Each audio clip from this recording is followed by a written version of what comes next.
Salam alaikum wa rahmatullahi ta'ala wa barakatuh.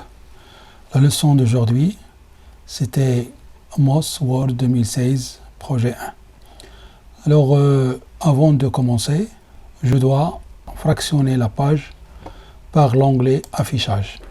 Alors, cliquez sur l'onglet affichage et cliquez sur l'outil fractionner.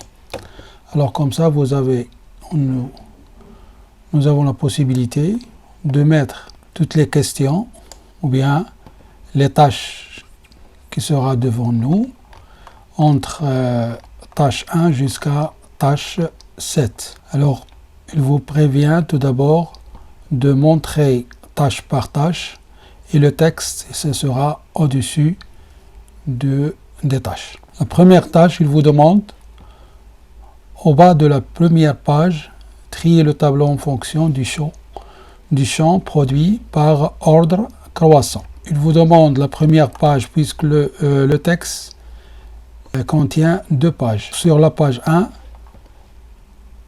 vous allez cliquer dessus sur le tableau du produit puisqu'il vous demande le champ du produit. Alors vous allez cliquer n'importe où sur le produit. Une fois que vous cliquez dessus, il vous montre les onglets dynamiques. Alors, qui est devant vous, outils de tableau, création de tableau, mise en page. Pour création de tableau, tout ce qui est illustration, si vous cliquez sur création de tableau, il vous montre de tirer dessus sur le style de tableau ou bien trame de fond et ainsi de suite. Par contre, si vous cliquez dessus sur l'onglet mise en page, ceci, il vous demande de réaliser quelques spécifications. Parmi eux, vous allez cliquer sur le tableau produit et trier le tableau en fonction du champ du produit par ordre croissant. Alors, vous voyez sur les outils données, vous cliquez dessus, il vous montre de trier ce tableau. Cliquez dessus sur trier. Il vous montre un petit tableau et de le laisser comme il est, c'est-à-dire croissant. Et vous mettez OK. Par la suite, il y a la question de la tâche 2. La tâche 2, il vous demande de configurer le tableau tarif et produit de manière à ce que les titres des colonnes se répètent sur la page suivante. Alors le titre, je dis bien sur le même par le nom du tableau, c'était tarif et produit. Alors le titre ou bien le titre de produit, somme de tri 1, somme de tri 2, il n'apparaît pas sur la deuxième page. Alors c'est-à-dire que le tableau il se divise en 2 parties. L'une il était sur la première page et l'autre sur la deuxième page. À cette fois-ci, vous allez répéter les titres sur la deuxième page. Alors, vous cliquez dessus sur le tableau et vous allez directement vers l'outil données. Vous allez retrouver répéter. Alors, cliquez sur répéter. Mais avant, tout d'abord, vous sélectionnez produit et somme de tri 1 et somme de tri 2. Par la suite, vous cliquez sur l'outil données et répéter. Alors, comme ça, la question de la tâche 2, elle était bien résolue. Alors, on passe à la tâche 3. Dans la page 2, créer un tableau à partir du texte au début de la date de création jusqu'à 77.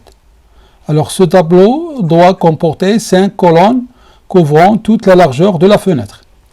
Alors, si vous recherchez le tableau que vous allez le convaincre, c'est-à-dire que vous allez créer le tableau entre date de création jusqu'à 77. Vous sélectionnez le tableau et vous allez vers l'onglet insertion et cliquez sur l'outil tableau et le convertir le texte en tableau et puis l'ajuster la fenêtre. Pourquoi faire? Parce que il vous demande ce tableau doit comporter 5 colonnes couvrant toute la largeur de la fenêtre.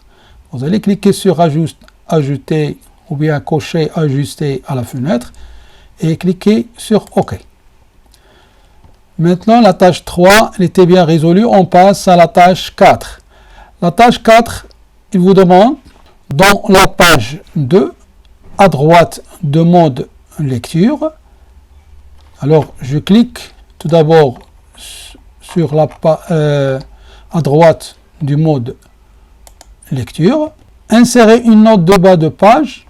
Alors, si vous voulez insérer une note de bas de page, vous allez directement vers l'onglet référence et vous allez retrouver l'insertion d'une note de bas de page. Vous cliquez dessus, il vous apparaît la partie qui était déjà demandée. Alors, sur le cas d'insérer une note de bas de page. Par la suite, coupez le texte à partir des remarques jusqu'à se complète mutuellement. Alors, vous voyez la remarque, c'est-à-dire le paragraphe du remarque. Alors, vous sélectionnez tout cela et par la suite, vous allez mettre soit de cliquer à droite et de mettre couper, soit pratiquement d'utiliser le raccourci clavier CTRL X. Alors je mets CTRL X et je clique sur la note de bas de page et je fais coller. Alors maintenant la question elle était bien résolue. Je passe à la tâche 5. Dans la zone située entre le paragraphe décrivant le mode lecture et le titre programmation séquentielle, ajoutez un diagramme de processus simple en chevrons. Insérez dans ce diagramme les textes suivants de gauche à droite. Vous allez directement c'est-à-dire au-dessus, vous allez cliquer au-dessus du programme séquentiel. Et vous allez mettre ou bien d'insérer ce diagramme. Alors, qu'il lui appelle le diagramme de processus simple. On trouve ce diagramme dans l'onglet insertion. Vous cliquez dessus. Vous allez retrouver l'outil Smart Art. Il vous donne l'accessibilité de cliquer sur le titre processus et vous permettez de survoler sur n'importe quel processus. Il vous donne le nom de chaque processus. Alors, le processus qui est demandé, c'était processus simple en chevrons. Je clique dessus et je mets OK. Alors, comme ça, il vous apparaît les 3 textes. Qu'est-ce que vous allez faire? Vous allez copier les 3 textes sur la partie du processus simple. Alors, sélectionnez lecture aléatoire, mettre en à droite, copiez-le et par la suite, vous cliquez dessus et je mets coller. Et la même chose pour le mode pause, copiez-le, cliquez dessus et mettez coller. Et pour le 3e texte, alors je clique sur copier et par la suite je mets coller. Comme ça, la tâche 5 elle était bien résolue. Alors je passe à la tâche 6. Ajouter le texte vidéo aux propriétés d'état du document. Alors vous allez tout d'abord sélectionner vidéo, coupez-le et vous allez rechercher directement vers l'onglet fichier. Vous allez retrouver sur information, cliquez sur l'onglet information et afficher toutes les propriétés.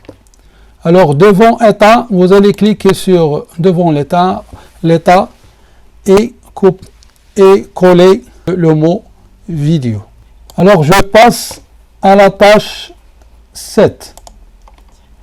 Afficher les symboles de mise en forme de tabulation dans le document via afficher aucun autre symbole de mise en forme. Vous allez directement aussi vers l'onglet fichier et vous allez retrouver l'option. Cliquez dessus, réapparaît l'onglet affichage et cocher tabulation. Maintenant, il était bien résolu la tâche 7. Maintenant, on était bien résolu cette tâche. Alors, je vous souhaite bonne chance et à bientôt.